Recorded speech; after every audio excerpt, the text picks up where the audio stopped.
In this video, I'm going to go over the last problems in chapter 11. There's only 4, so we can go through them pretty quick.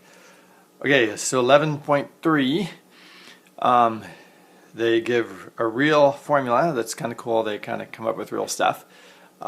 So this is the formula for the number of AIDS cases. That's why it's A. After 1980, when it first started coming out, so researchers proposed this model, and the idea is you're supposed to see it and go, oh good, it's something to the third power, not something to the t power. So it's not an exponential growth, it's just a power growth. So then we're supposed to make an exponential model using 2 points, any 2 points we want. So I would choose the ones that make this math easy, and then show that the exponential model is worse, that eventually it gets worse. And exponential models always get worse. It might take them a while, even if this was like to the 100th power. It doesn't matter. Eventually an exponential model will always catch up and beat it. So that's what we're supposed to show. Okay, first I'm going to make this easy. Let's just say t is since 1980, so call it t equals 0. So we'll just say t equals 0 in 1980 instead of having the time after 1980. Then it gets rid of this 1980 thing. Okay, so then our formula for the number of AIDS cases is 155 times t over 10 to the third power. Now we might as well take the 10 out. That's 10 times 10 times 10, that's 1,000. So that would be 155 divided by 1,000, which is just 0.155 t cubed. That's a lot friendlier. So they're saying the AIDS cases is 0.155 t cubed, where t equals 0 is in 1980. Okay, now let's find 2 points that that we can use for our exponential growth model, because we always need 2 points to find a model for exponential growth. So I looked at the answers, and they chose 1989 and 2000, so we might as well try to match their answers just kind of randomly. It's really, we could use any 2 numbers we want. 1989 is t equals 9, and then 2000 is t equals 20.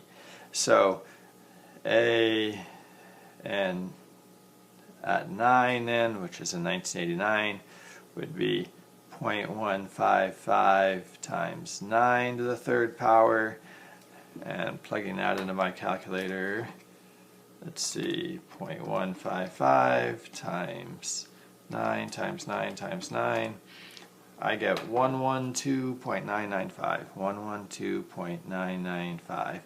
And then if we plug in 20, it's going to be a bigger number.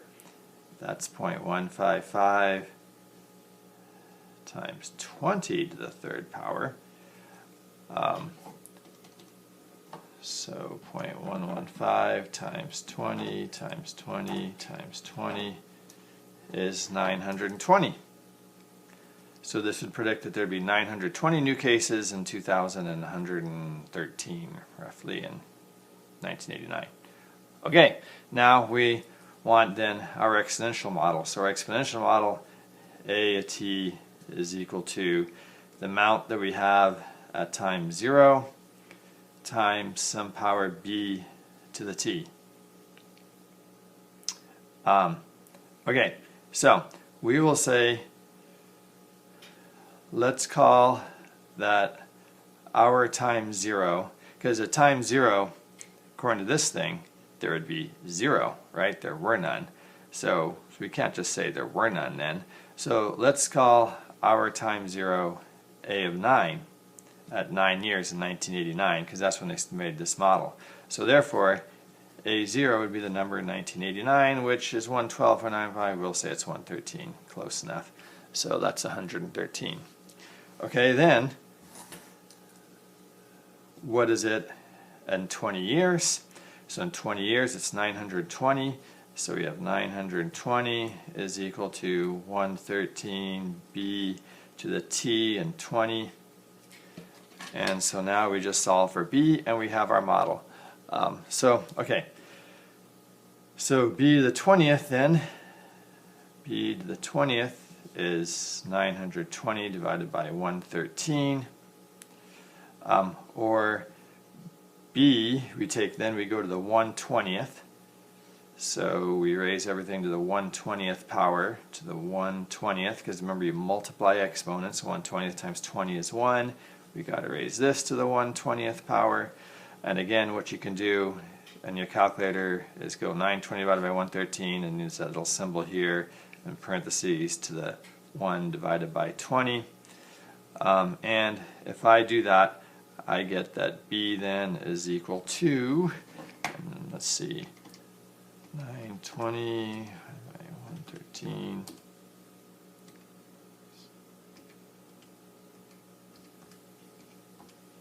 I get 1.11054. I'll keep lots of decimal places. 1.11054. So our exponential model, a of t is equal to 113 times our base 1.11054 to the t. And it might help to put this in parentheses because it looks kind of confusing. So, okay, so that's our exponential model. Now, you can show, and I'll let you guys do this, plug in a big number for t, like let's say what is it now when t equals 40, and plug it into here, and plug it into the original formula that they gave, and see which one's bigger. And you're supposed to show that probably the exponential one eventually gets bigger. Okay, that's 11.3. 11.4 deals with this function Ch. And I better make that a whole nother video because this one's getting kind of long. So I'll make another video for 11.4. Bye.